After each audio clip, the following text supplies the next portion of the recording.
Voilà, je suis ravi d'être présent aujourd'hui avec vous, sur ce campus, dans cette belle salle, et avec un auditoire aussi jeune.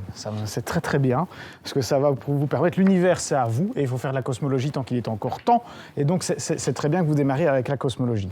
Bonne nouvelle aussi, il n'y a pas de tableau. Je ne pourrai pas faire d'équation avec vous, donc je ne devrais pas perdre la moitié de la salle. En tout cas, pas tout de suite. Bien, alors on va faire simple, et d'abord, avant que vous parliez des problèmes de la cosmologie, on va laisser les retardataires tout doucement s'installer.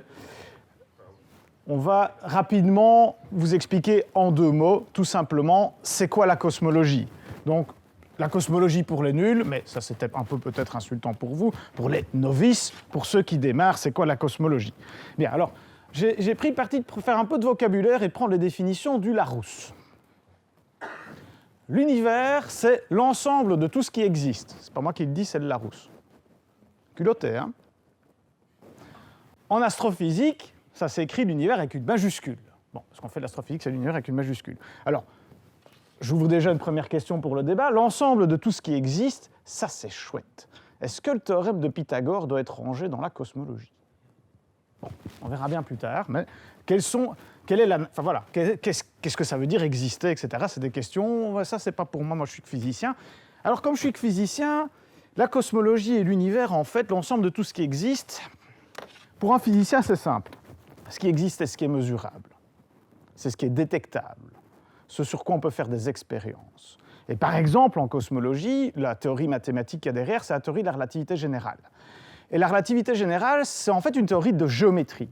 Géométrie de l'espace et du temps, en même temps. Et donc l'ensemble de tout ce qui existe peut être labellisé, chaque point ou chaque événement de ce qui existe, ça s'appelle justement un événement, et peut être labellisé avec un ensemble de coordonnées. Et la relativité générale utilise des mathématiques qui jouent avec les événements et la géométrie entre ce que l'on peut repérer. Les événements, c'est quoi? C'est par exemple le rendez-vous démarrer la conférence aujourd'hui à l'auditoire Roger Lallemand à 18h36. Précise. Ça, c'est un genre d'événement. On peut faire des géométries avec les différents éléments, par exemple, avec la prochaine conférence, par exemple, de Yael Nazet, je crois, c'est ça. Et donc, on peut faire des géométries sur les événements. C'est comme ça que fonctionne la cosmologie. Et en fait, pour moi, c'est plutôt ça ce qui existe en tant que relativiste. Voilà. La cosmologie, c'est donc la branche de l'astrophysique, la science qui étudie la structure, donc l'architecture de l'univers, de quoi se compose l'univers, etc., comment les choses s'assemblent, se construisent, etc., à différentes échelles, l'origine de tout ce qui existe, plutôt que l'origine de l'univers, et l'évolution de l'univers considéré dans son ensemble, ce qui est assez aussi gonflé ou optimiste, on va dire ça comme ça. Alors, ça ne pas confondre avec la cosmogonie. La cosmogonie, c'est un récit mythologique ou mystique, ou parfois même religieux, qui raconte la naissance du monde et des hommes. Bon, des femmes aussi, mais des hommes d'abord. Et la place de l'être humain, on va faire comme ça, on va faire plus simple, et la place de l'être humain dans le sein de l'univers. Donc ça, c'est pas de la cosmologie. La cosmologie, alors je vais vous donner mon avis scientifique, la cosmologie ne peut pas vous donner de message sur la place de l'être humain dans son sein, parce que c'est une question qui déborde du cadre de la cosmologie, qui est quelque chose qui a des ambitions grandes, mais quand même pas à ce point-là. On ne va pas vous dire ce que vous devez faire. Voilà. Quelques ordres de grandeur. C'est quoi l'univers pour nous? Je vous ai parlé de cartes, je vous ai parlé d'événements, alors quelques ordres de grandeur. Donc ça, c'est une représentation du système solaire. On va faire un petit peu d'astronomie, mais très très très rapidement, parce qu'on n'a pas beaucoup de temps. La taille du système solaire, que je prends comme la distance entre le Soleil et Neptune, c'est environ 1 milliard de kilomètres. Alors, 10 exposant 9, c'est une notation avec un 1 et 9 zéros derrière. 10 exposant 9 km, 1 milliard de kilomètres. D'accord ? La distance à l'étoile, la seconde étoile la plus proche de nous, qui s'appelle Proxima Centauri, c'est 10 000 fois plus grand, 10 000 milliards de kilomètres. 10 exposant 13 kilomètres. La taille de notre galaxie, la Voie lactée, ça c'est une représentation de la Voie lactée, c'est 100 000 années-lumière, 10 exposant 18 kilomètres. 1 milliard de kilomètres. D'accord ? La taille de la galaxie, la distance, c'est pas la taille, excusez-moi, c'est la distance à la galaxie d'Andromède, 2 millions d'années-lumière, soit 10 milliards de kilomètres. Parmi les objets les plus lointains que l'on peut observer, ce qu'on appelle les quasars, c'est une distance de plusieurs milliards d'années-lumière, 10 exposant 22 kilomètres. 1000 milliards de kilomètres. Et l'objet le plus lointain que l'on peut observer, avec du rayonnement électromagnétique s'appelle la surface de dernière diffusion du rayonnement fossile.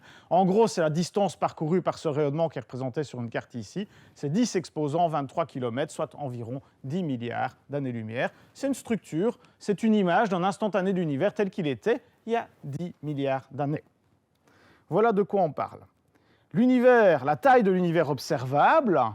Donc on parle d'univers observable, donc c'est ce que l'on peut observer avec des télescopes avec certaines techniques. La taille de cet univers observable, c'est environ 10 milliards d'années-lumière, soit 10 exposant 23 km. 10 exposant 26 mètres, un dixième de milliard, de milliards, de milliards de mètres. L'univers, c'est très très grand. Dans l'image que vous avez ici, c'est le premier grand champ du télescope spatial James Webb. La plupart des petites taches que vous voyez là-dedans sont des galaxies. Chacune de ces galaxies, donc là, il y a probablement, enfin je ne les ai pas comptées, mais il doit y avoir à mon avis, une bonne centaine de galaxies dans le diagramme, surtout si je vais chercher celle à l'arrière-plan. Et typiquement, une galaxie, c'est 100 milliards d'étoiles comme le Soleil. Il y a du monde. Bien. Un petit peu d'histoire. Les débuts de la cosmologie physique. Alors, la cosmologie, c'est une science qui est jeune. Oui, ça a 100 ans. Eh bien, 100 ans, c'est jeune en science.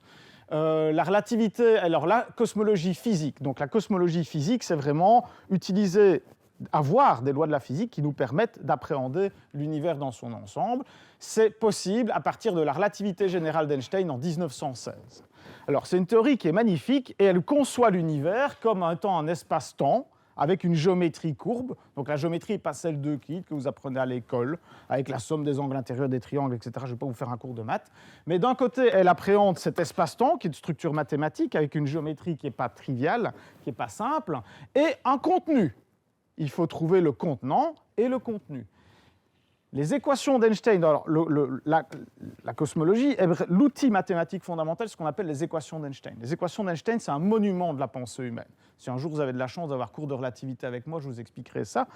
C'est un monument parce que le message de la relativité générale, en tout cas l'outil de la relativité générale, vous dit à la fois comment le contenant, l'espace-temps, influence le contenu et comment le contenu détermine la forme du contenant. Et les deux sont à relier en même temps. C'est les deux signes d'une égalité. Donc c'est des problèmes qui sont mathématiquement très très compliqués, mais si vous pouvez déterminer le contenu de l'univers, vous connaîtrez sa dynamique, son évolution, sa géométrie, et si vous connaissez l'évolution et la géométrie de l'univers, ça me donne des contraintes sur le contenu. Les deux sont à résoudre en même temps. Einstein, en 1917, complète son édifice cosmologique avec un objet qui s'appelle la constante cosmologique, j'y reviendrai après, mais qui est maintenant un des ingrédients centraux de la cosmologie. La découverte théorique de l'expansion cosmologique, donc c'est un mouvement d'ensemble de la géométrie de l'espace-temps, c'est dû à Georges Lemaître en 1927. Les modèles mathématiques que l'on utilise toujours aujourd'hui, qui sont une des solutions particulières de la relativité générale, c'est ce qu'on appelle les modèles de Friedman, Lemaître, Robertson, Walker, établis entre 1922 et 1931. Ça, c'est les modèles standards de la cosmologie, ce qu'on utilise. J'y reviendrai après. Ça, c'est l'outil mathématique. Qu'est-ce que c'est ? C'est essentiellement, vraiment, voilà, il y a plusieurs pages, il y a une dizaine de pages de textbook là-dessus. C'est une des solutions particulières de la relativité générale avec des hypothèses. Mais c'est une solution mathématique. En 1948, on a une première cosmologie alternative qui est dite stationnaire, qui, elle, contient l'expansion de l'univers, mais pas à partir d'un Big Bang. J'y reviendrai après. C'est-à-dire qu'il n'y a pas de phase primordiale dense et chaude de l'univers. L'univers évolue sans évoluer. C'est-à-dire qu'il a une dynamique, mais il est toujours le même. Alors c'est un peu tordu, mais c'était ça l'histoire de la cosmologie stationnaire. C'était de proposer quelque chose où, par exemple, la densité de l'univers reste constante malgré son expansion. Alors il a fallu tricher un petit peu quelque part, il n'y a pas de miracle, mais c'était ça l'idée de la cosmologie alternative stationnaire de Hoyle. Et alors, une première petite parenthèse aussi, comme ça je tends la perche à Alice et aux autres. Un des succès de la cosmologie moderne, c'est qu'il n'y a plus de modèle alternatif. Depuis fin des années 60, les seuls modèles alternatifs que l'on avait, qui étaient surtout la cosmologie alternative stationnaire, ont échoué à expliquer certains piliers observationnels, et donc il n'y a pas une deuxième théorie, il n'y a qu'un paradigme. Et puis un paradigme qui se modifie avec le temps. Mais en gros, c'est un des modèles où il y a une espèce de monopole, si vous préférez. La prédiction du rayonnement fossile, le rayonnement fossile, qu'est-ce que c'est? C'est une relique de l'univers primordial. C'est un rayonnement qui a été témoin de la... Enfin, c'est un rayonnement qui est en fait une relique de l'univers primordial, lorsque les premiers atomes se sont formés. Sa prédiction date de 1948 par ces trois scientifiques-là, et son observation, par hasard, par Penzias et Wilson en 1965, pour lequel ils auront le prix Nobel un peu plus tard. Bien. Ça vous voyez un petit peu. Le paradigme actuel de la cosmologie. Alors, quand on fait de la science, il nous faut une théorie mathématique, il nous faut un modèle, il faut pouvoir faire des calculs comparés aux observations. Il faut faire toute la chaîne. Alors, dans les hypothèses, qu'est-ce qu'on a? On utilise la gravitation d'Einstein. Dans la gravitation d'Einstein, donc c'est la théorie de la relativité générale, il y a des hypothèses. Par exemple, les principes d'équivalence et l'invariance de Lorentz. Si vous voulez quitter la relativité générale pour faire des extensions de la relativité générale, théorie de la gravitation modifiée, on peut le faire, on fait de la cosmologie avec ça, et donc on va avoir d'autres prédictions. L'autre hypothèse qui est derrière la cosmologie, c'est ce qu'on appelle le principe cosmologique. En gros, c'est une espèce de principe de Copernic. On n'occupe pas une position privilégiée, on n'occupe pas une position spatiale privilégiée dans l'univers. On a une certaine hypothèse sur le type de matière. Rappelez-vous la relativité générale, contenu égale contenant. Il faut donc une hypothèse, parce que la matière c'est quand même très très compliqué, il faut une hypothèse simplificatrice sur le type de matière qui remplit tout l'univers et qui lui donne sa forme et son évolution. Donc on dit, ouais, gaz parfait, on met des ingrédients, baryons, radiation, etc., un peu de physique. Ah, ça c'est des trucs un peu plus exotiques, matière noire, énergie sombre. On sait ce que ça fait, mais on ne sait pas encore ce que c'est. J'y reviendrai. Alors, il y a les limitations de l'univers observable. Si vous me posez la question, et j'y reviendrai peut-être tout à l'heure, est-ce que l'univers est infini? Je pourrais vous donner une réponse. Mais en tout cas, il ne faut pas oublier qu'on a des limitations par rapport à l'univers observable, c'est-à-dire que quand vous faites de la statistique dans l'univers, ou de la mécanique quantique, on n'a qu'un seul échantillon, l'univers dans lequel on vit. C'est embêtant. Quand vous voulez commencer à faire de la statistique et qu'on n'a qu'un seul représentant, c'est pas facile. Et donc, pour la mécanique quantique, ou pour la mécanicienne quantique qui est là-bas, si on doit faire des mesures sur l'univers, vous savez qu'en mécanique quantique, les mesures perturbent le système quantique, mais là, ici, l'observateur fait partie du système quantique. Il ne peut pas s'en sortir. Donc, ça fait partie des difficultés et des limitations de la cosmologie. Jusque dans les années 90, on avait ce qu'on appelait le modèle standard du Big Bang Show. Le modèle standard du Big Bang Show, c'était une expansion cosmique, celle de Georges Lemaître, décélérée, elle est freinée par la gravité, et l'état originel de l'univers, c'était une phase primordiale dense et chaude, dans laquelle se sont par exemple formés les noyaux atomiques et les atomes, etc. Au tout début de l'univers, il y avait ce qu'on appelait une singularité essentielle initiale. C'est un problème mathématique dans le modèle, on pourra aller plus loin si vous voulez, qui a été d'ailleurs prouvé l'existence de cette singularité essentielle initiale est vraiment profonde en relativité. C'est un profond problème de relativité générale. Et il a été notamment mis en évidence par les théorèmes sur les singularités d'Hawking et Penrose dans les années 60. Il y a trois piliers observationnels qui sous-tendent l'expansion cosmique décélérée depuis une phase primordiale dense et chaude. Le fait que les galaxies nous fouillent, c'est-à-dire que les galaxies ont un mouvement de récession, l'existence et les propriétés du rayonnement fossile, et l'abondance des éléments chimiques légers, c'est-à-dire les isotopes de l'hydrogène, les isotopes de l'hélium et un petit peu de lithium. Et ça, l'abondance des éléments chimiques légers est expliquée par les calculs en cosmologie. Bien. Alors, la phase technique est un peu plus... est presque finie, Courage. Hein, voilà. Après, on va ouvrir certaines questions. Alors, vous pourrez demander à Alice, c'est quoi un paradigme? Alors, le paradigme actuel de la cosmologie, c'est qu'on ne parle plus de modèle standard, on parle de modèle de concordance. Entre 1978 et 1998, on a basculé de ce qu'on appelle le modèle standard de la cosmologie à un modèle de concordance, au sens où ça colle avec les observations. Il y a déjà un changement de vocabulaire et peut-être un peu de modestie qui apparaît. L'expansion cosmique est toujours d'actualité. On ne sait pas, l'expansion cosmique, on ne sait pas s'en passer, c'est vraiment bien établi. Elle est toujours décélérée au début, mais maintenant elle est accélérée. Et ça, c'est mis en évidence depuis 1998.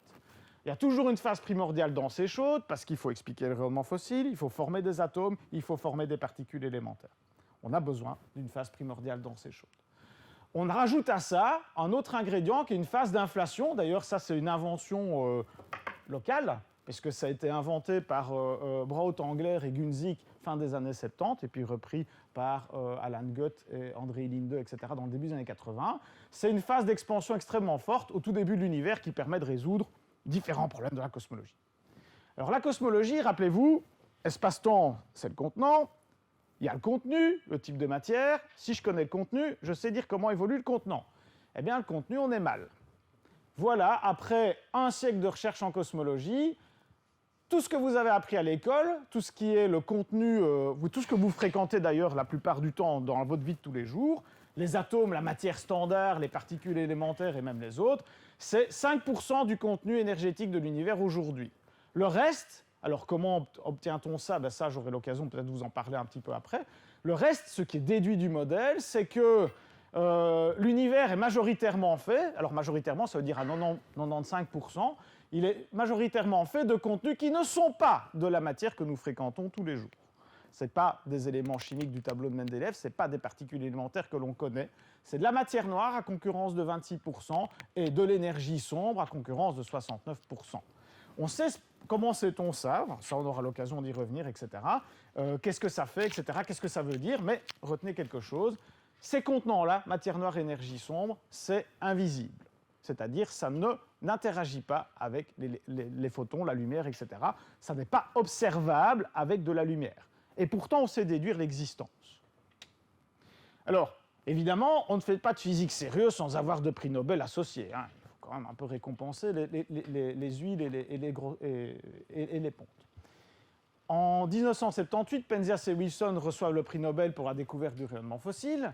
Mather et Smoot en 2006 pour les propriétés de corps noirs et l'anisotropie du rayonnement fossile. L'accélération de l'expansion cosmique, tiens, l'accélération, hein, pas sa cause, ça on ne sait pas encore ce que c'est. Donc prix Nobel de ces trois personnes en 2011. Découverte théorique du boson BEH, Braut, Engler et Higgs, en 2013. Alors, malheureusement, le dernier étant décédé, il n'a pas pu avoir le prix Nobel, donc c'est une découverte qui est associée. Compréhension de l'évolution de l'univers, Peebles en 2019. Formation des trous noirs et trous noirs supermassifs galactiques, Penrose, Genzel et Guez, qui est la seule dame de tout le tableau. Mais ça progresse quand même. Il faut attendre 2022, mais bon, ça progresse. Bien.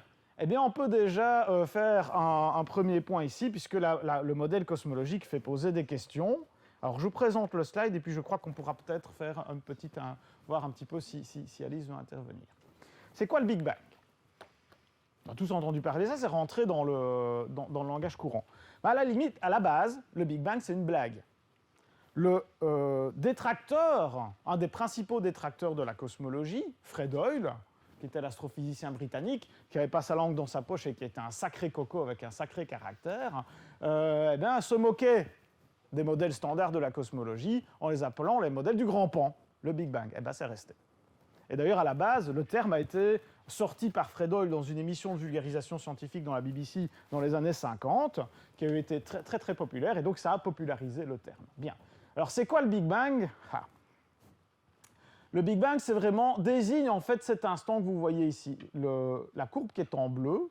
Donc ça, c'est le type de diagramme que l'on obtient en sortant du modèle, donc en calcul, en sortant du calcul des modèles de Friedman, Lemaitre, Robertson, Walker.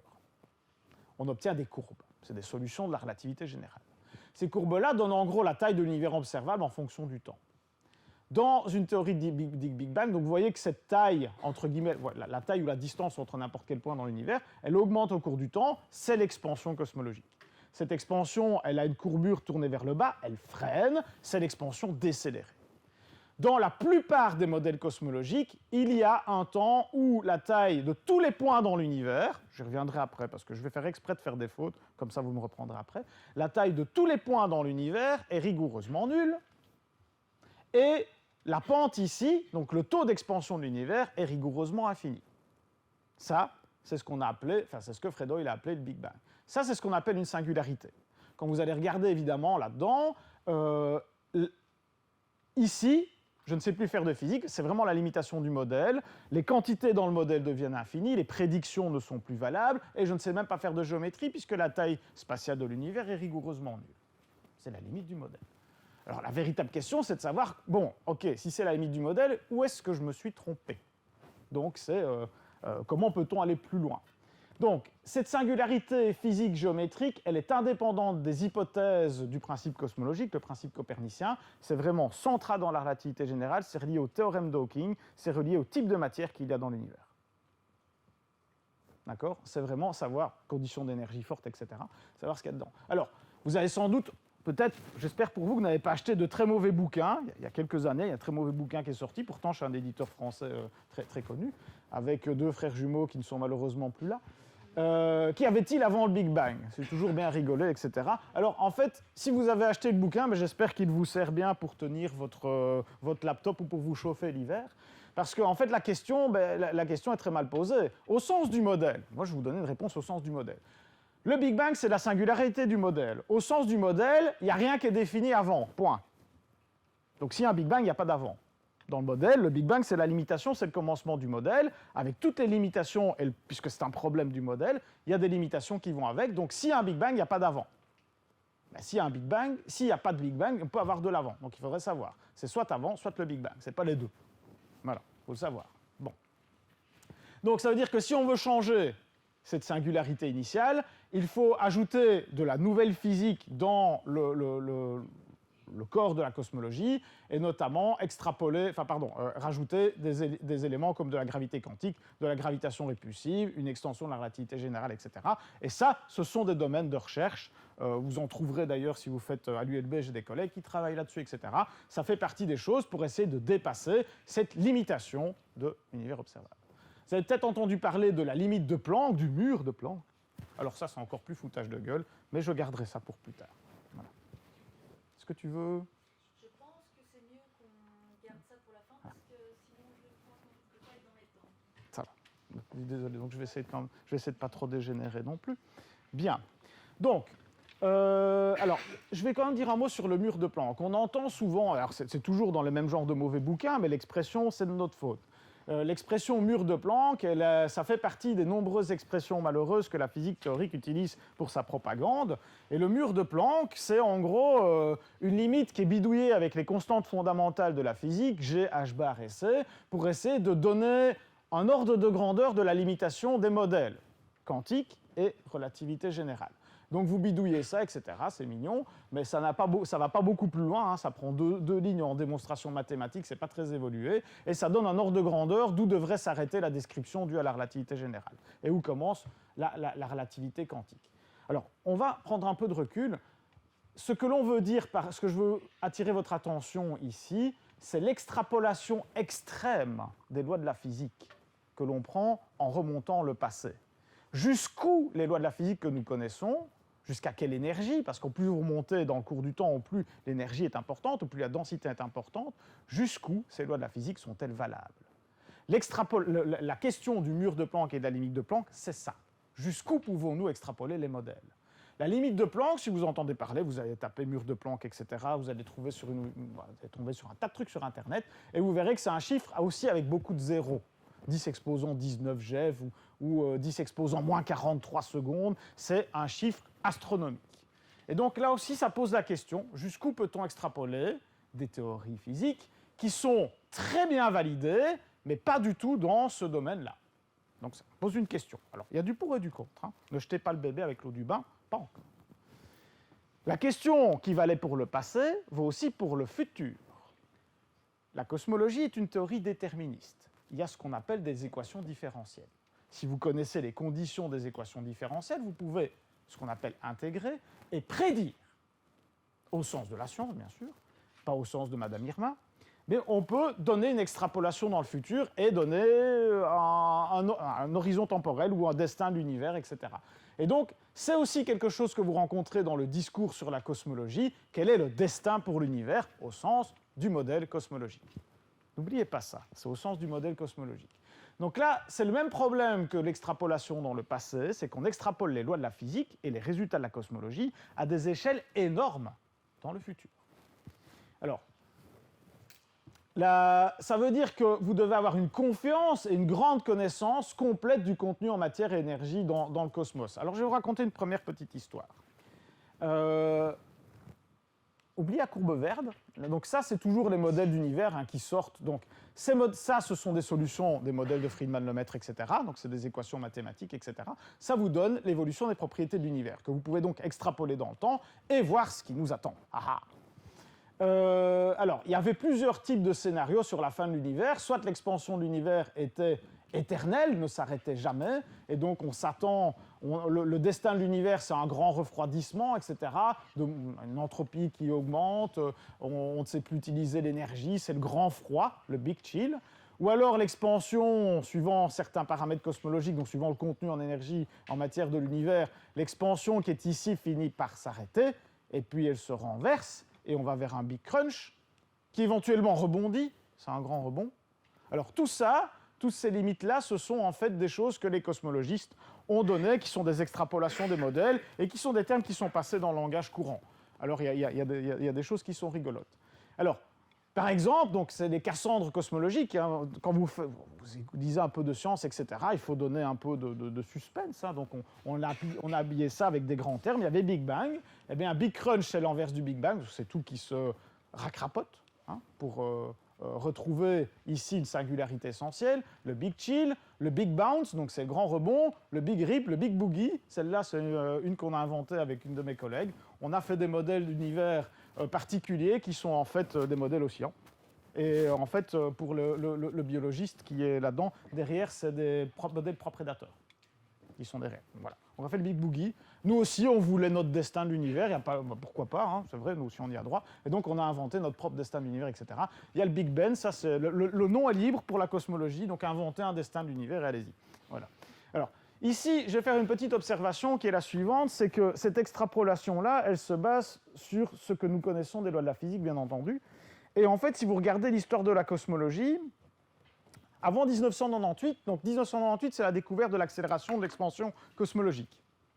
Avant, on pensait que l'expansion était décélérée pour toujours, et avec eux, en gros, le destin, c'était soit celui-là, Big Crunch, Big Chill. Voilà, ouais, peut-être aller un peu celui-là, le Big Bounce, etc. Et puis, en fait, l'énergie sombre, comme elle modifie les propriétés de l'univers il y a environ 5 milliards d'années, elle modifie également le destin. Et donc, ce que je veux dire par là, c'est que imaginez une civilisation extraterrestre qui a survécu et qui a fait de la cosmologie il y a plus de 5 milliards d'années, avant l'apparition de l'énergie noire, l'apparition aux échelles cosmologiques de l'énergie noire. Eux, ils n'avaient connaissance que de ces 3 scénarios possibles de la cosmologie. La physique a changé, ou il y a une nouvelle physique qui est apparue, plutôt, excusez-moi, il y a une nouvelle physique qui est apparue et qui accélère l'expansion de la cosmologie et qui donc change la donne.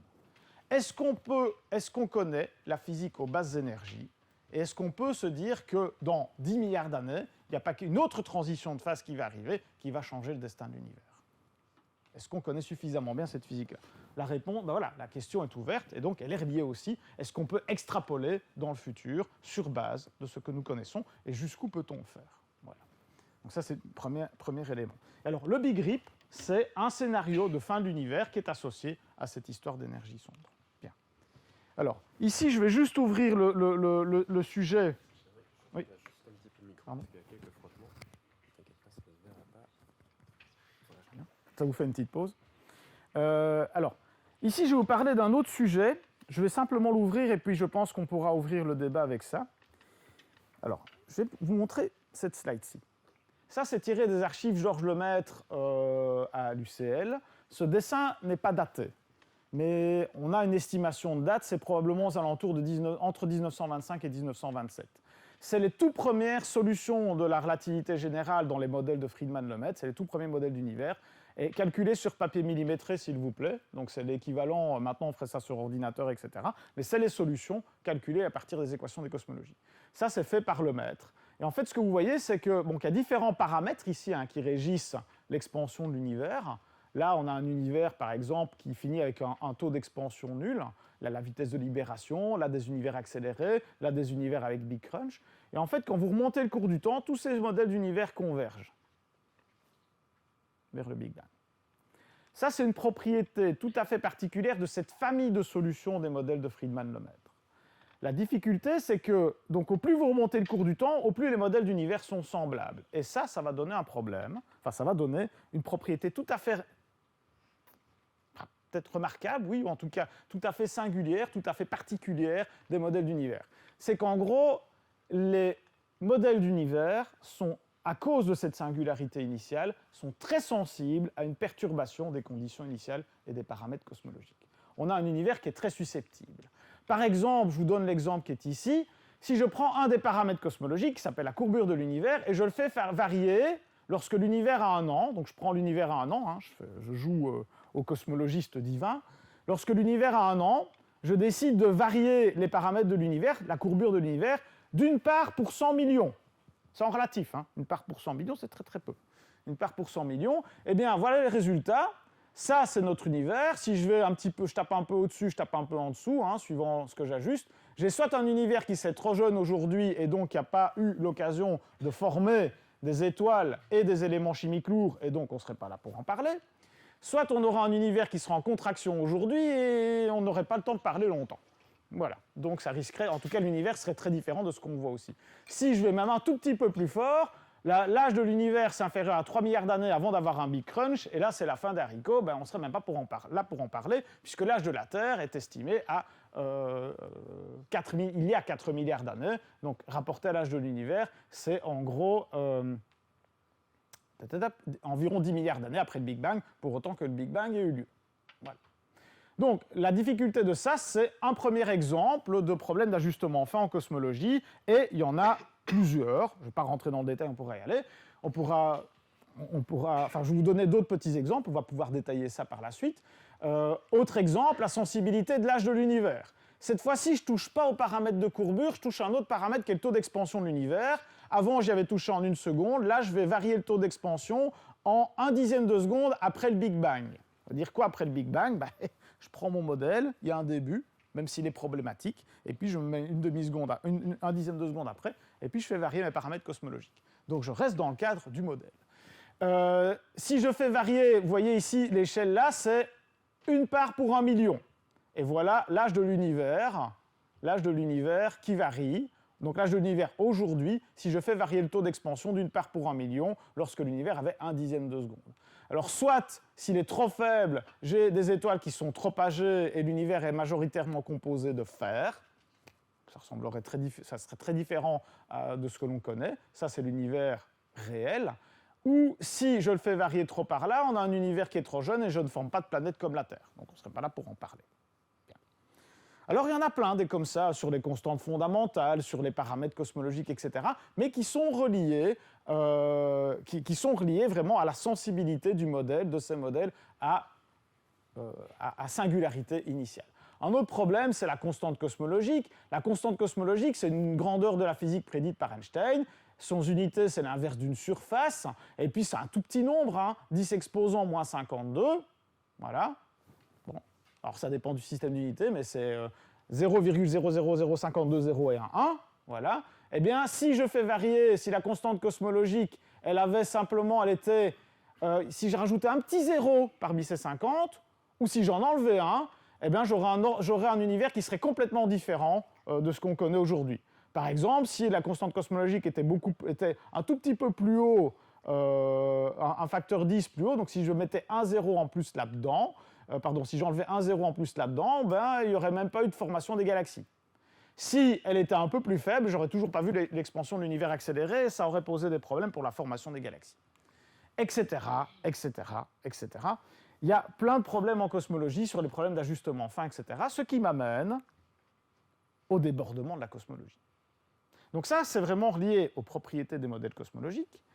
C'est une question scientifique qui a vraiment du sens et qui a amené aussi des questionnements qui débordent un peu de la cosmologie. Alors, comment les cosmologistes traitent ces problèmes de susceptibilité des constantes? Nous, on travaille avec des mécanismes intelligibles, c'est-à-dire qu'à partir, compte tenu de ces sensibilités aux conditions initiales, on voit ce qu'on peut ajouter dans le modèle qui expliquerait pourquoi ou dans quelle mesure l'univers tel que nous observons est particulier ou est-ce que c'est en fait simplement une conséquence d'autres lois de la physique.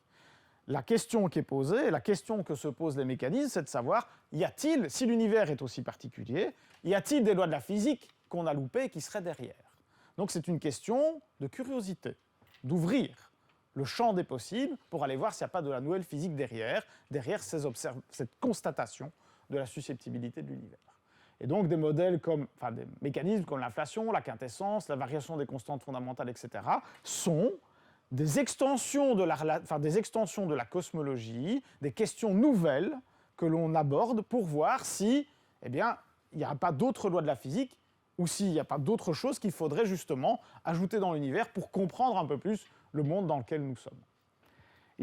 Donc ça, je vais dire, c'est l'approche qui me plaît. Il y a quelque chose que vous observez, ça veut dire qu'il y a quelque chose qu'on a loupé dans la nature, il faut aller creuser, il faut être curieux, ça va nous en apprendre beaucoup sur l'univers, sur la statue de l'univers, et en partant sur nous aussi, puisque ça nous permettra de voir si on est suffisamment malin que pour savoir ce qui s'est passé. Mais il y a d'autres approches qui débordent du cadre de la cosmologie, et là on peut discuter en fait les liens épistémologiques, voire la pertinence de la cosmologie, ou la pertinence, je vais dire, ontologique ou épistémologique de ces propositions. On va dire ça. Par exemple, le multivers, c'est une vieille idée qui date des Grecs, on va faire ça. Donc on suppose qu'en fait, l'univers n'est pas unique, il y a plein d'univers qui sont possibles, et on vit dans le bon. C'est le syndrome du gagnant du loto. En gros, les univers, ça se joue à la loterie, comme le loto, et ne vous posez pas la question, vous êtes dans le bon univers, celui qui a les bons paramètres cosmologiques. Loterie, hein. Je n'ai pas dit qu'il y avait quelqu'un qui organisait la loterie, mais ça on peut le dire aussi. Donc on y est, mais ça ouvre à d'autres questions.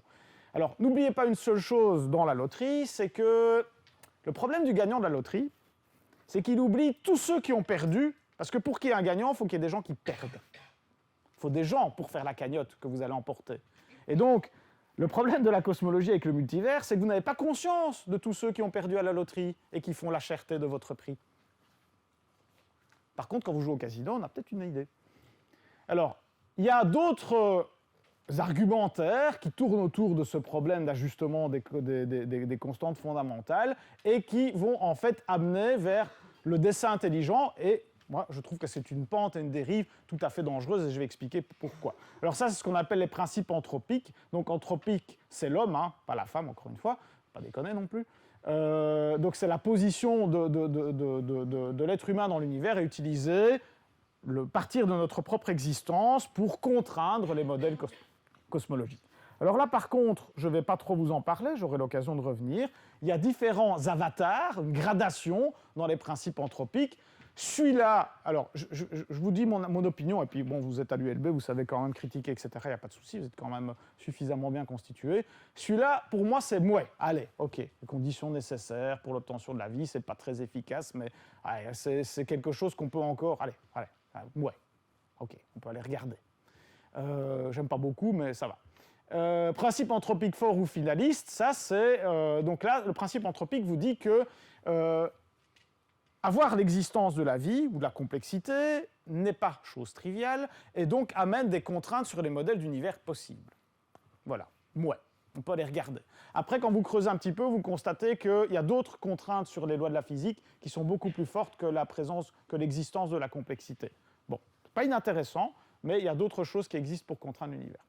Principe anthropique fort ou finaliste, c'est de dire que l'univers est tel qu'il est pour qu'il y ait complexité, ou pour qu'il y ait, ou pour que l'être humain soit là, pour que l'homme apparaisse. Le principe anthropique ultime, ça c'est le plus fandard de tous, c'est que puisque l'univers est tel qu'il est pour que nous puissions arriver, alors la vie doit perdurer.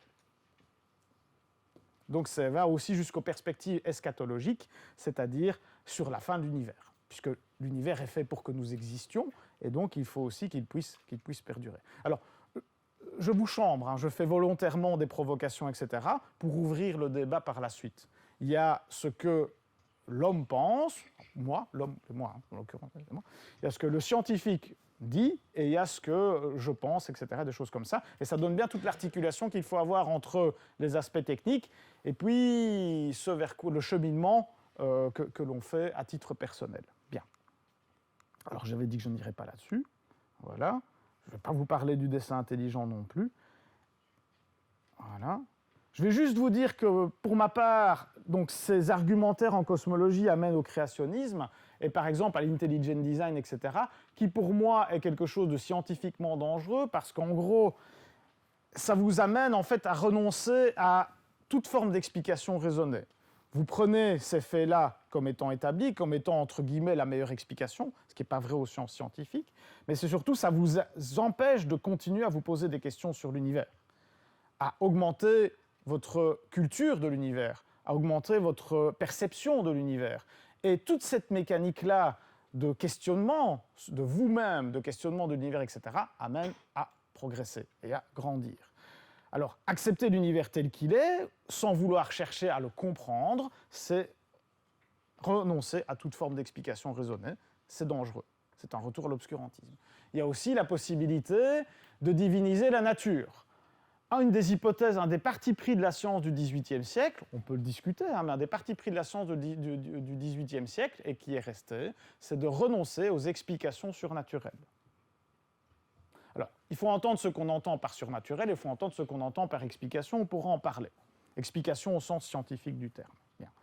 Je pense aussi, et ça c'est... Alors là, je vais refaire de l'autre côté, ça c'est plus le cosmologiste qui parle, c'est la personne, c'est moi qui parle. À titre personnel, je pense que le créationnisme est spirituellement dangereux. Quelque part, je crois que je suis croyant, parce que je me pose des questions. Et que de ce point de vue-là, se poser des questions, ça amène d'être dans une dynamique où je veux toujours être libre de me poser des questions. Et donc, si on arrête de se poser des questions sur l'univers, c'est arrêter de s'émerveiller sur l'univers, et c'est arrêter toute cette démarche intérieure qui me pousse à en apprendre plus sur l'univers. Et donc, à titre personnel, c'est aussi spirituellement dangereux de ne plus se poser des questions sur l'univers et le reste. La vie, l'univers, le reste, etc., dont la réponse est 42. Bien, alors, je ne vais pas revenir là-dessus. Alors, ce qui me permet en fait de terminer mon exposé en vous...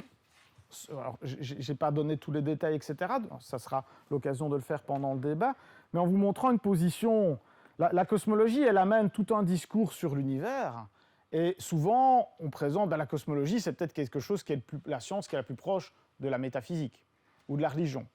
Alors Georges Lemaitre disait que ce n'était pas vrai, pour lui c'était la psychologie. Mais voilà, la question, c'est, voilà, la cosmologie déborde évidemment sur des questionnements métaphysiques ou des questionnements spirituels, et en fait, ce n'est pas étonnant, parce que le point commun qu'il y a, c'est la personne. La personne qui fait ce raisonnement ou qui fait la cosmologie, c'est aussi la même personne qui chemine et qui peut avoir des interrogations personnelles, spirituelles ou philosophiques, etc.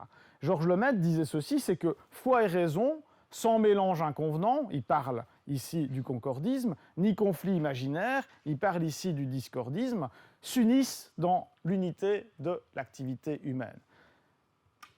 On est comme ça. Faire de la cosmologie peut vous amener à des questionnements philosophiques ou spirituels. Et il n'y a pas qu'en faisant de la cosmologie, vous savez, en faisant bien d'autres choses.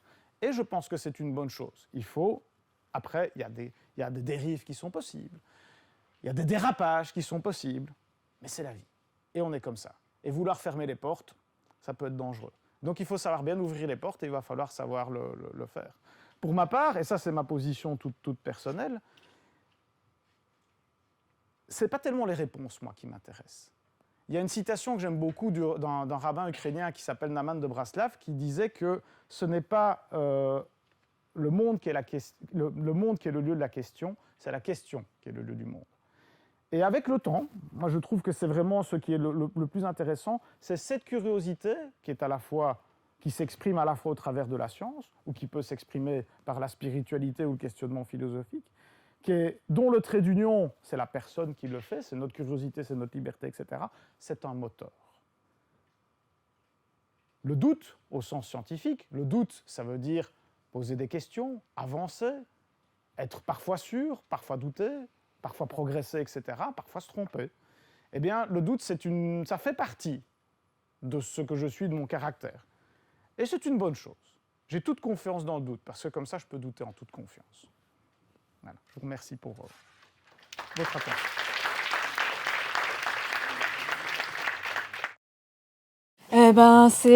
C'est vraiment chouette parce que ça me donne une super transition pour parler de ce dont j'avais envie de parler en fait.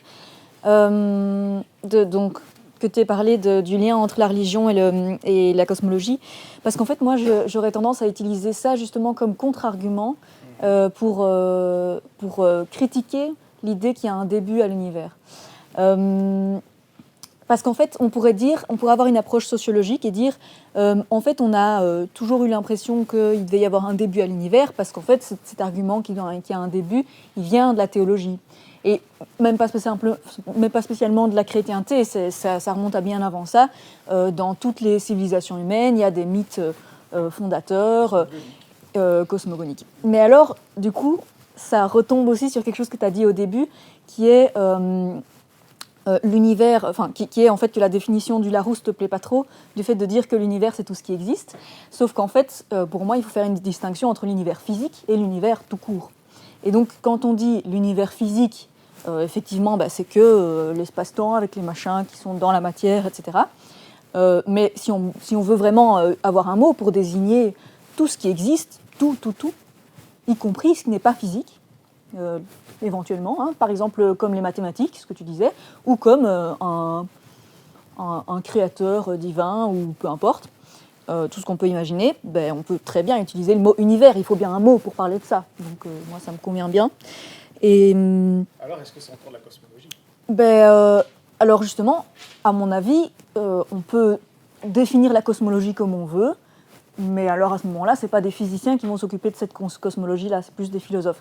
Et justement, du coup, en fait, dans l'histoire de la philosophie, il y a eu des gens qui ont proposé des arguments contre, ou plutôt pour défendre le fait qu'il y avait bien un début à l'univers et au temps, qui étaient vraiment principalement des platoniciens. Et donc, pour les platoniciens, en fait, avant... il y a une espèce d'architecte qui a mis en place les choses et ordonné les choses. Et avant ça, il y avait un chaos de matière qui avait des mouvements. Hein, il y avait bien des mouvements, mais qui n'avaient pas de sens, quoi. Ils n'étaient pas causaux, ils n'étaient pas ordonnés, c'était vraiment chaotique. Mais le truc, c'est que les platoniciens définissaient le temps d'une manière très particulière, qui est de dire que le temps, c'est justement cet ordonnancement des événements. Mais on pourrait très bien définir le temps, pas comme quelque chose qui est ordonné, mais juste comme la durée des mouvements. Et donc à ce moment-là, si on avait défini ça comme ça, ils auraient sans doute été d'accord pour dire qu'il y avait du temps avant que l'architecte ordonne les choses. Il y avait juste un autre type de temps, quoi. Juste de la durée des mouvements, même si ces mouvements ne s'enchaînent pas de façon ordonnée. Donc en fait, dans tous les cas, dans toutes les idées qu'on a imaginées jusqu'ici, où il y a un début à l'univers, en fait, il y a toujours quelque chose avant. Que ce soit le créateur, ou que ce soit un chaos, ou que ce soit... peu importe, il y a toujours quelque chose d'autre avant, qui n'est pas physique, mais qui est quand même là, qui existe quand même. Il y a une distinction, alors, en cosmologie physique avec la relativité générale, c'est le temps au sens de ce que l'on peut mesurer. Et il faut distinguer ça du principe premier qu'on aurait comme chez Aristote, de la cause qui précède l'effet. Le temps n'est pas défini comme ça chez Aristote. Il est défini comme... Alors, donc c'est une définition assez compliquée, mais en gros, c'est une propriété du mouvement. Donc c'est une propriété du mouvement, une caractéristique du mouvement qui est différente de la quantité de mouvement. Il peut y avoir beaucoup de mouvements en peu de temps, etc. Alors, c'est peut-être pas dû à Aristote alors, mais l'autre truc, c'est de différencier les causes et les effets, si tu veux. Donc, ce qui précède au printemps... Oui, ok, ça va. Ça, je me remets à jour aussi. Donc, c'est ce qui précède au sens logique, comment est-ce qu'on pourrait dire ? Causal ? Ontologique. Causal ou ontologique ? C'est pas la même chose. Donc, ontologique, c'est ce dont ça a besoin pour exister, et causal, c'est ce dont ça a besoin pour se passer. Ouais, ontologique alors. Et du coup, je voulais donner quelques arguments. Moi, je pense vraiment qu'il n'y a pas de début de l'univers. Et je vais vous donner quelques arguments de pourquoi. Déjà, il y a cet argument-là sociologique de comprendre en fait d'où vient cette idée, mais qu'en fait, même historiquement, on peut voir que c'était pas un début complètement. Mais on peut aussi avoir une approche logique en disant le début de l'univers, c'est un événement. Or, un événement, c'est défini comment ? C'est défini par une différence. On dit que quelque chose se passe parce qu'il y a une différence entre ce qu'il y a avant et après. Mais donc, ça veut dire que pour définir l'événement du début de l'univers, il faut définir qu'il y avait une différence avec ce qui était avant. Et donc, on est obligé de dire qu'il y a quelque chose avant, etc., etc. Et donc, en fait, on est toujours obligé, pour pouvoir définir même le début de l'univers, de parler de quelque chose qui est avant. Bon, ça, c'est un argument qui existe depuis l'Antiquité. Ça ressemble très fort à un argument d'Aristote, justement, où lui, il dit que, en fait, le début, c'est un instant, Et un instant, c'est une limite. En fait, un instant, c'est pas quelque chose qui existe par soi-même. Un instant, c'est quand on coupe la continuité du temps, un endroit, mentalement, hein, on coupe mentalement, alors on tombe sur un instant, mais l'instant a une limite c'est une limite qui fait le passage d'un avant à un après. Alors, juste petite parenthèse, donc la difficulté avec les modèles cosmologiques modernes, ceux du Big Bang Show, etc., dès qu'il y a une singularité du Big Bang, en fait, je ne peux plus faire ça. Et donc, ils te disent qu'à un moment donné, je ne peux pas remonter plus loin, parce que je ne peux pas le définir mathématiquement. Et donc, tu dois donner, alors, à prendre une autre approche. On pourrait parler d'avant ontologique, par exemple. Donc, ça a été toute la question de savoir, par exemple, est-ce qu'on parle de création ex nihilo in tempore ou ex tempore. Je déborde peut-être un petit peu, mais de savoir si la création est localisée dans le temps ou est-ce qu'elle est délocalisée dans le temps. Ça, c'est un argument qu'on rencontre en théologie aussi, par exemple, pour voir comment est-ce qu'on doit interpréter théologiquement les modèles d'univers. Est-ce qu'il y a eu, paf, un chronomètre, ça démarre, etc., et donc la création est localisée dans le temps, ou est-ce que il faut voir... Alors, ici, je déborde un peu de mon rôle de cosmologiste. Ou est-ce qu'il faut voir la création, si création il y a eu, comme quelque chose d'ontologique, et qui présuppose donc un créateur, ou une créatrice, pourquoi pas. Mais voilà, ça, par contre, voilà, au Big Bang, moi je pars sur la cosmologie et la cosmologie du Big Bang. Nous, on est dans un corpus bien posé avec la relativité générale, avec le reste, etc. Et tout ce qu'on sait, c'est qu'en fait, le Big Bang, d'un point de vue de la construction physique, de la démarche physique, le domaine de définition s'arrête au Big Bang. Je ne sais rien faire après, et de toute façon, à cet endroit-là, toutes les quantités explosent. Donc c'est la limite du modèle. De ce que j'en sais, en tout cas, en cosmologie quantique, il y a vraiment les deux approches dont tu as parlé. Donc il y a soit des approches qui disent, on pourrait dire perpétuiste, il n'y a pas de début du temps. Ce qui évacue le problème du Big Bang. Et de l'espace, ce qui évacue le problème du Big Bang. Et en fait, c'est des approches qui essayent de partir de choses plus fondamentales que le temps et l'espace, et de dire que le temps et l'espace émergent de ces trucs-là. Mais c'est pas qu'ils émergent à un moment, c'est qu'ils sont... c'est que c'est des propriétés en fait de choses plus fondamentales qui alors il y a plusieurs approches. Il y en a qui font ça avec qui essaient de faire ça avec l'entropie, il y en a qui essaient de faire ça avec l'intrication. Voilà, bon, et pour le moment ça marche pas très bien. Pour le moment ils sont un peu perdus dans des énormes problèmes mathématiques avec des espaces bordéliques. Mais donc ça c'est un type de recherche. Et alors par contre tu as aussi en cosmologie quantique tout un tas d'approches qui parlent vraiment plutôt chronologiquement de ok, on sait qu'à un moment, quand on regarde les lois de la relativité générale, donc la relativité générale, elle décrit des lignes d'espace-temps, donc elle décrit la trajectoire, une ligne d'espace-temps, c'est la trajectoire d'un objet qui ne bouge pas, c'est-à-dire qui ne fait rien, quoi. Voilà. Et en fait, il bouge forcément parce qu'il se déplace dans le temps, et en fait, il se déplace aussi dans l'espace parce qu'il est en train de tomber vers le truc le plus lourd à proximité. Bref, c'est pas très important, mais en gros, l'univers, c'est vraiment... c'est quelque chose où on doit vraiment... On ne doit pas dire que c'est l'espace avec le temps qui est plaqué dessus, on doit vraiment parler d'espace-temps. Et donc, il y a ces lignes qui s'appellent des géodésiques, qui représentent donc... toutes les trajectoires possibles, en fait, et à un moment, elles disparaissent. On dit que l'espace s'évanouit, space vanishes. Et donc, on ne sait pas... Là, il y a deux hypothèses pour expliquer qu'elles disparaissent. Soit il y a un début au temps, soit l'espace est émergent. Le temps n'est pas obligé d'être émergent, mais donc après, on a des tas de modèles... si tu veux, je pense que tu dois en connaître quelques-uns, mais on a des tas de modèles pour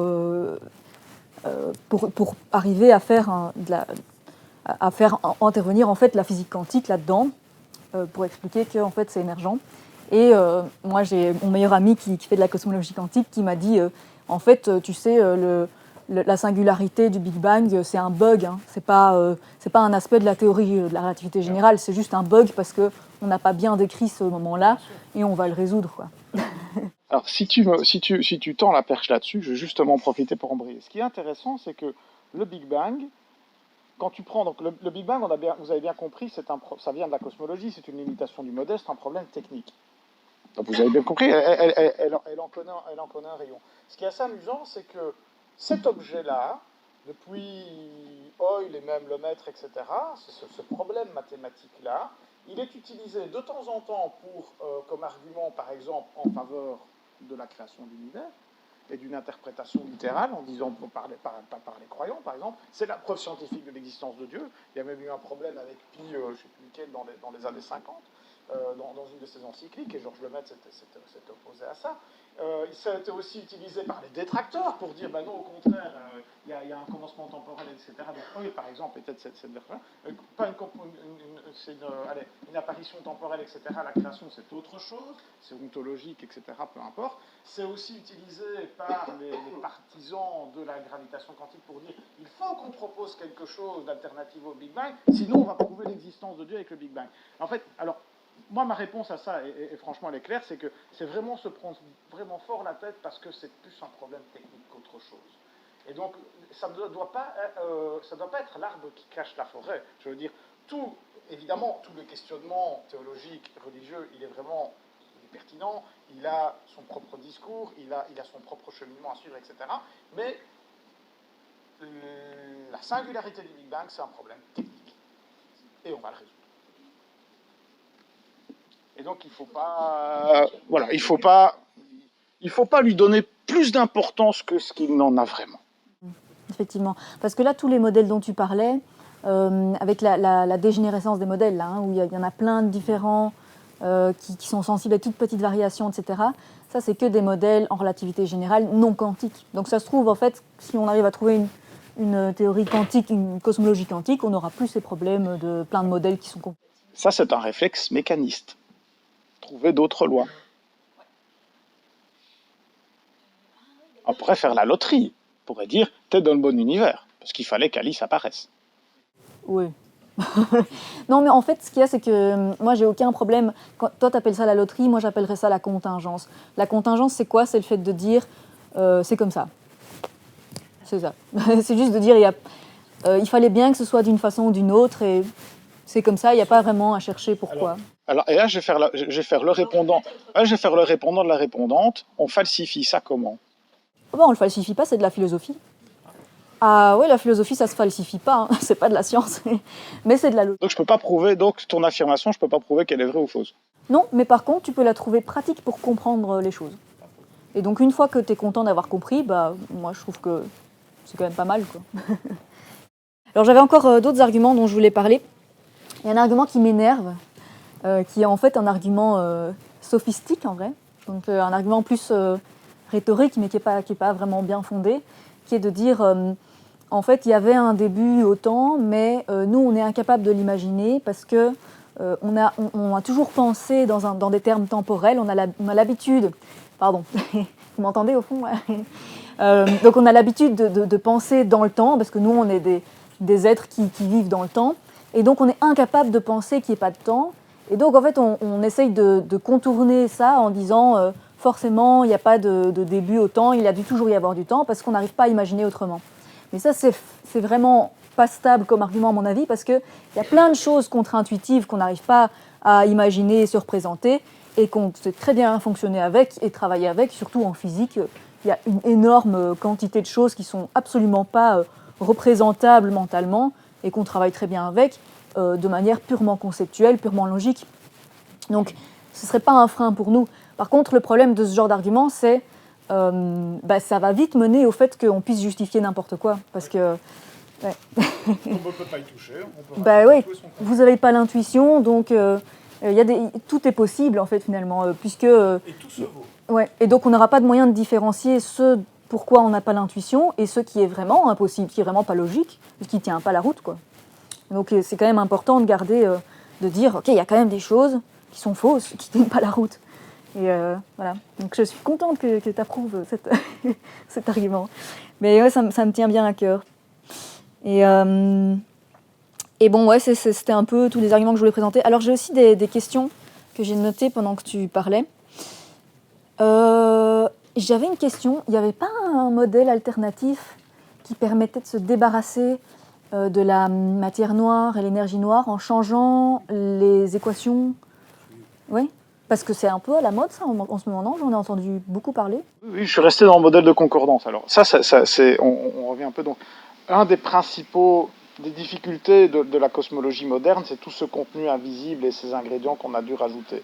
Il y a des explications alternatives, par exemple, qui touchent au principe cosmologique, qui vont toucher à la modification de la gravitation. C'est un peu plus chaud, parce qu'il faut pouvoir expliquer comment tu arrives quand même aux petites échelles, mais il y a évidemment des explications alternatives. Et donc, il y a tout un pan de la littérature qui essaie de regarder un peu où on aurait pu se planter dans les hypothèses cosmologiques, et pour se débarrasser de ça. Ouais, ouais, ouais, tout à fait. Donc, pour ne pas devoir ajouter des nouveaux ingrédients modèles.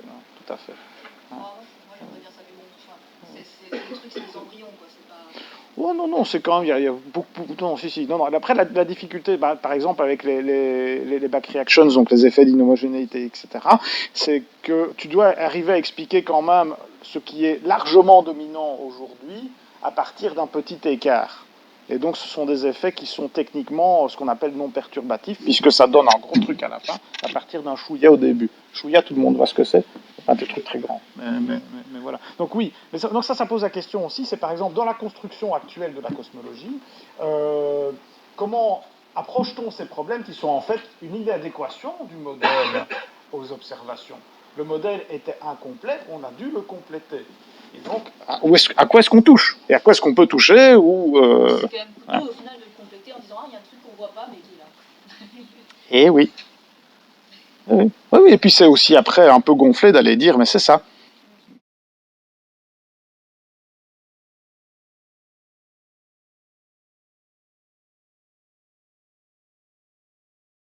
Fondamentalement, le danger danger que tu rencontres souvent de toutes les sciences ou dans autre chose, dans l'histoire, c'est l'instrumentalisation.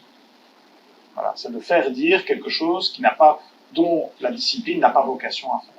Et donc tu retrouves une instrumentalisation de la cosmologie à travers le néocréationnisme, par exemple.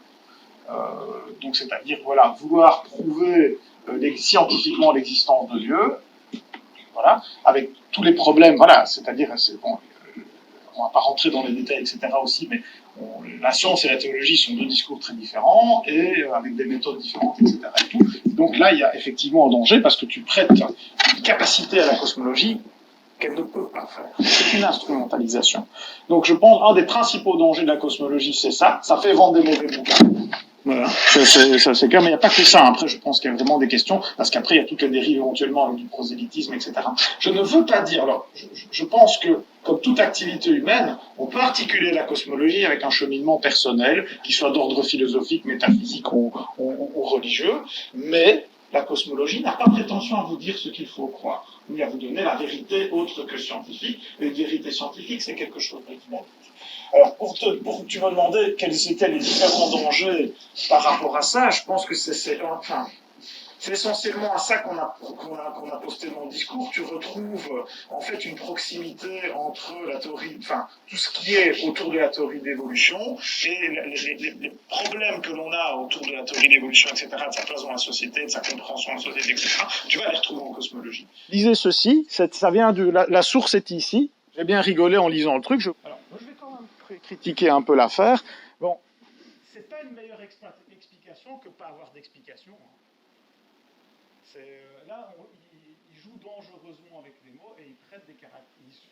En fait, c'est typique d'un discours pseudo-scientifique où en fait vous utilisez des mots qui sont empruntés des méthodes scientifiques pour amener une thèse qui était déjà bidouillée depuis le début et où vous savez très bien en quoi vous arriviez. Et donc ça, par exemple, ça c'est un exemple de danger parce que ça c'est de la manipulation. Ça c'est de la manipulation. Donc par exemple, certaines features d'univers, donc c'est vraiment relié à la valeur des constantes fondamentales ou des choses comme ça, etc. Et vouloir avoir un agent extérieur ou une cause intelligente, je ne dis pas. Alors, il faut savoir comment ça procède. Je ne dis pas que ça nous montre l'existence de Dieu ou pas l'existence de Dieu, mais en tout cas, utiliser une explication qui consisterait à dire arrêtez de vous poser des questions parce que c'est ça, c'est pas donner une meilleure explication, c'est arrêter les explications. Alors moi, je vais parler d'un autre danger que je trouve qui est vraiment complètement différent, mais c'est plus personnel, on va dire.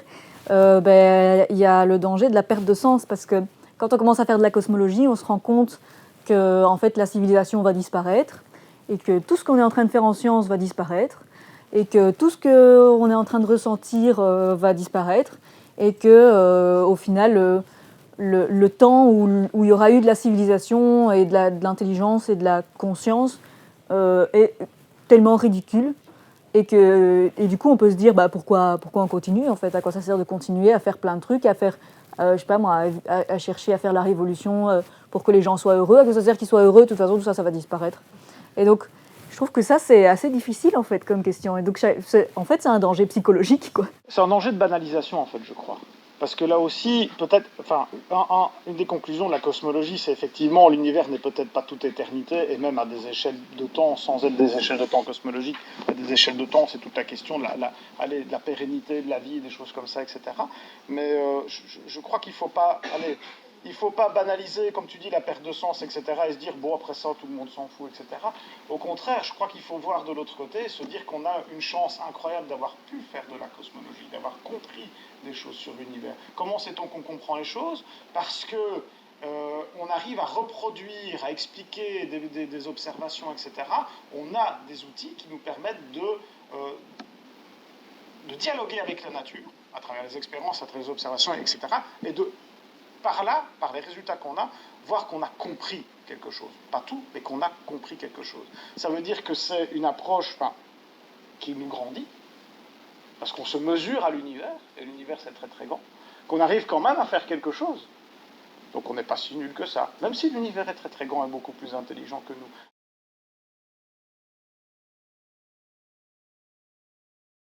Je ne suis pas sûr que la question soit vraiment bien posée. On ne sait pas mesurer, enfin, c'est pas quelque chose qu'on sait mesurer comme ça. Il y a des choses où on sait faire des tests statistiques, etc.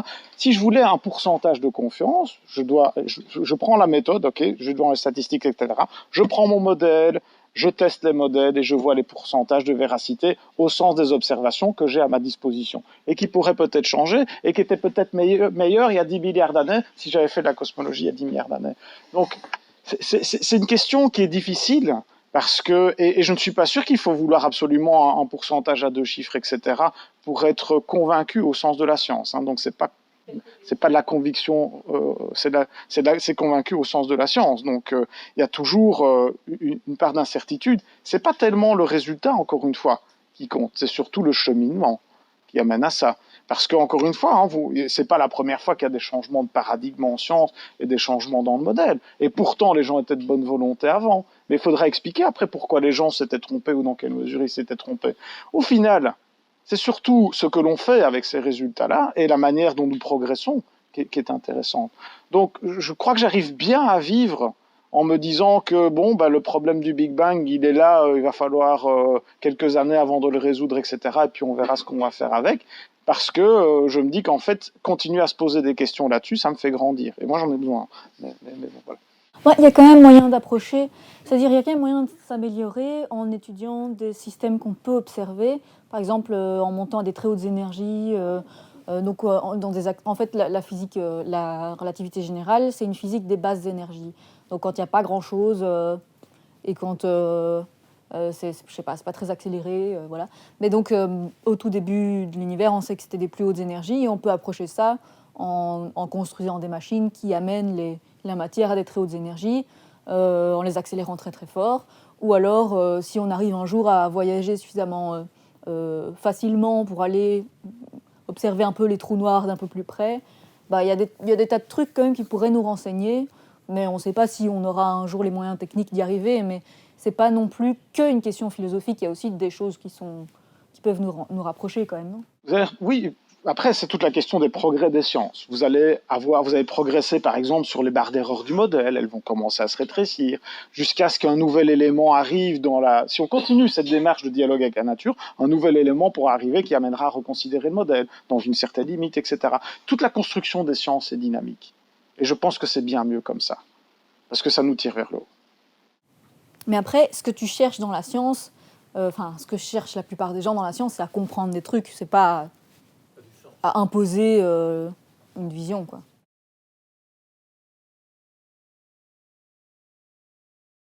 Je vais préciser ma pensée, parce que ça, c'est ma vision en tant que scientifique qui se pose des questions métaphysiques ou religieuses. Donc c'est pas, voilà, j'ai précisé ma pensée sous ce statut-là. Je ne pense pas qu'on peut avoir de vérité absolue en ces matières théologiques. Je vais le dire autrement, je ne pense pas qu'on peut connaître Dieu. Et donc, si vouloir souhaiter une méthode scientifique pour prouver l'existence de Dieu scientifiquement, déjà je pense que ce n'est pas possible pour diverses raisons techniques, etc. Mais si ça existait, mais quelle horreur! Ça voudrait dire que je pourrais connaître Dieu, et ça veut dire que je n'aurais plus la liberté de croire ou de douter. Donc c'est pour ça que c'est spirituellement dangereux. C'est peut-être du créationnisme tarte à la crème, la manière où je vais le présenter, mais je n'ai pas d'idée de soft créationnisme. La difficulté, c'est que le créationnisme, par exemple, utilise la science en tant que dogme, puisqu'elle va dire la science va vous démontrer, par exemple, l'existence de Dieu ou les recettes magiques de l'univers. C'est aussi prêter à la science des capacités qu'elle n'a pas. En voulant être dogmatisme. Donc, encore une fois, là, je pense que le problème, il est vraiment de vouloir des certitudes là où on n'a que des questions.